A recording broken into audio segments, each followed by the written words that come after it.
everybody. Hello, Professor Hain. Hello, fellow classmates. My name is Alicia.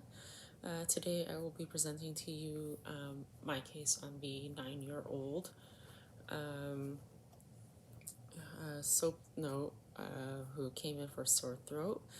Client initials is NY, 9-year-old female, a pediatric patient of African American descent, accompanied by her mother.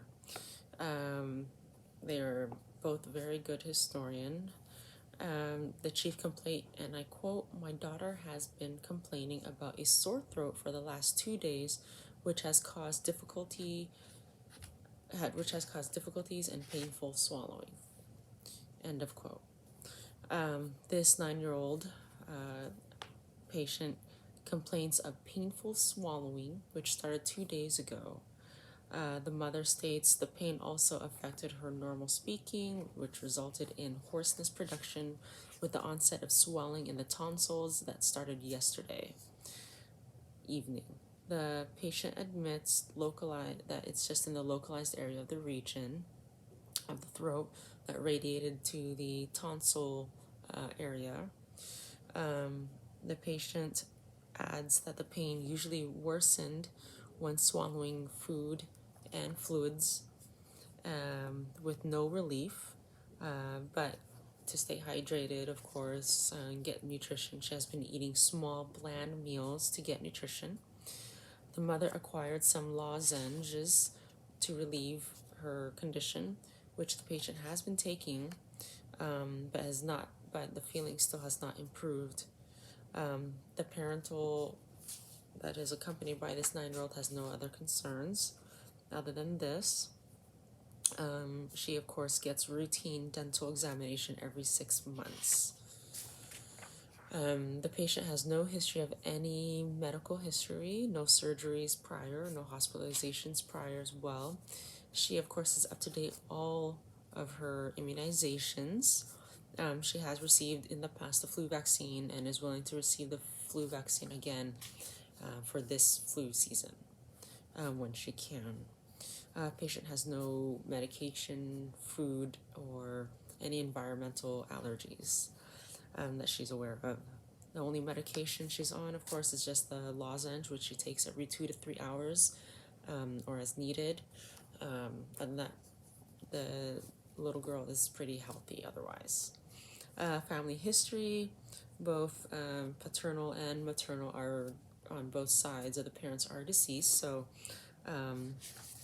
she has a father who's 43, who works in cotton processing industry, is apparently a current smoker of 3 packs of cigarettes every day for the last 10 years, and diagnosed with bronchitis 3 years ago, but unable to follow tobacco cessation as directed by his provider. The mother, of course, is also alive, 37-year-old, in good health, apart from overweight, she states, and is following dietary guidelines from her family healthcare provider to manage her weight. And she has a 16-year-old daughter, so the sister of this 9-year-old, who is apparently in good health condition as well. No exposure to tobacco inside the house, but only exposure in the homestead from her father's smoking habits. No alcohol or illicit drugs in the home, and no exposure to industrial pollutants or lead to be worried for. The child maintains a healthy diet with ample intake of vegetables, low-calorie fat, fruits, and appropriate proteins. The child feeding patterns have been distributed since the onset of the manifestations of the current problem, of the throat problem. She does not consume caffeinated drinks or products with caffeine. She has a great interest in baked goods, which she currently prefers from the onset of the condition. She exercises adequately after completing her normal chores by playing with her sister and her friends. She has a pet dog, which she, of course, adorably takes care of. Other than that, nothing more. Safety-wise, apparently the home does have carbon dioxide smoke detectors, wears a seatbelt, protective clothing while playing with her friends. She does not have any sexual exposure. Her father has a smoking zone around the homestead, according to the mom. Guns are locked in a separate place, of course, without the ammunition nearby. And they do practice social distancing and wear masks during the COVID. Other than that, she follows the counseling guidance from their church and her parents on good behavior and character. The review of systems. She denies weight loss, general body weakness, fatigue, chills, and fever. Only review of systems with the problem is the throat. She admits difficulty in swallowing, swelling, pain in the throat, swelling in the tonsils, and hoarseness. Other than that, all the HEEN is all within normal limits. Cardiorespiratory, all within normal. Every other review of system is also within normal limits. No other complaints from the patient and the mother. Vitals, heart rate of 89, BP 101/65, respiration of 65, oral temp 98.5, weight 61 pounds, height 53 inches, so which puts her BMI at 15.3 kilograms. So she is in the 28th percentile. But other than that, she's pretty healthy otherwise. General appearance, she is well composed, dressed appropriately, and well mannered, and sitting in a chair. She is in a discomforting condition and touching her throat. She is concentrating throughout the interview and responds appropriately to the questions that is being asked. HENT, my review of the systems. Hair has an even distribution with appropriate hair texture. Normal cephalic, atraumatic. The eyes, there's no swelling. Watery eyes, sclera is white, and junctiva is pink. Sorry for that. Red reflex are intact. Positive bilateral confrontation. Ears are within normal limit. No mass swelling or any exudates. The nose has no discharge, no swelling, no hematoma, no other septal deviation. The mouth and throat are the only problems. The lymph nodes are painful with tenderness and swelling on palpitation. Dysphagia, slightly noted. There's no dryness. Pale color or cherry red color is noticed. Cyanosis or in the mouth. Lips are moist, smooth, and symmetrical with no lumps and growths. The buccal mucosa is pink and moist. Other than that, she's very learn-oriented, and no other complaints or anything that I noticed that she had a problem with. So my assessment, my primary diagnosis is sore throat or strep. Main diagnosis for this patient presented to the clinic today will be sore throat due to the manifestations narrated by the patient and the mother and the physical examination performed. The patient complains of difficulties in swallowing, hoarseness, swelling in the tonsils, and painful swallowing, which are salient features of this disease.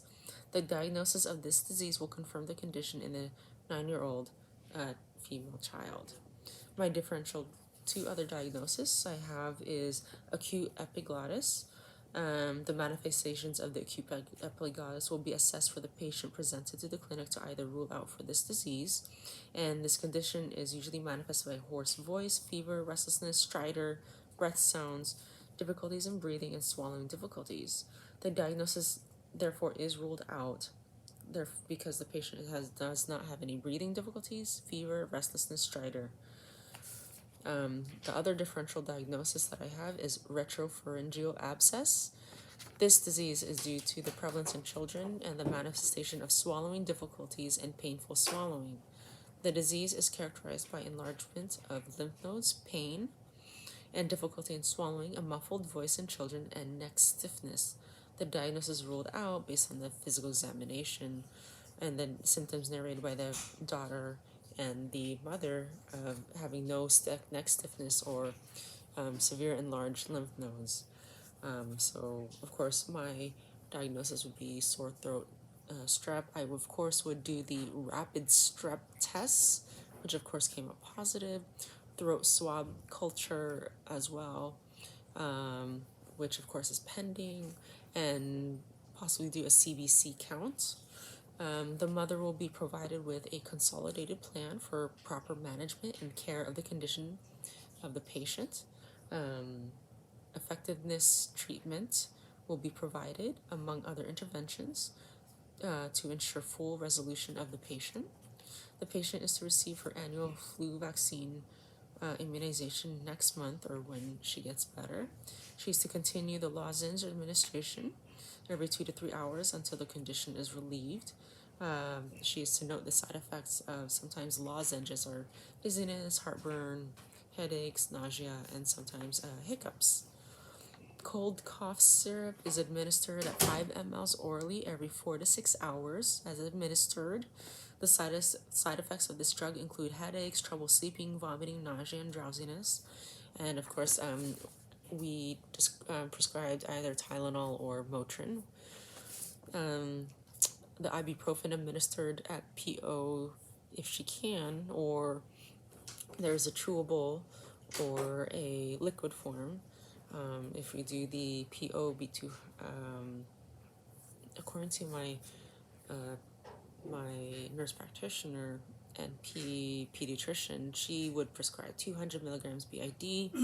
The parent needs to understand the side effects of the drug, which includes difficulty breathing, tinnitus sometimes, feeling tired, stomach pain, nausea, and vomiting. She needs to avoid irritants from cleaning products and cigarettes, smoke. Of course, that's going to be a little difficult, but thank goodness the father has a perimeter where he is not allowed to smoke around the family in the house.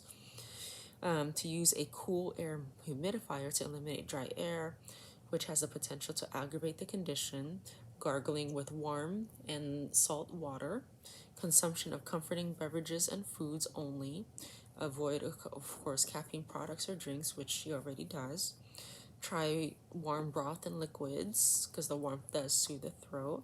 Take ample amounts of fluids to hydrate, resting the voice, enough sleep, and alternative medicines such as, I was told by this, marshmallow root and licorice root. So I found that interesting.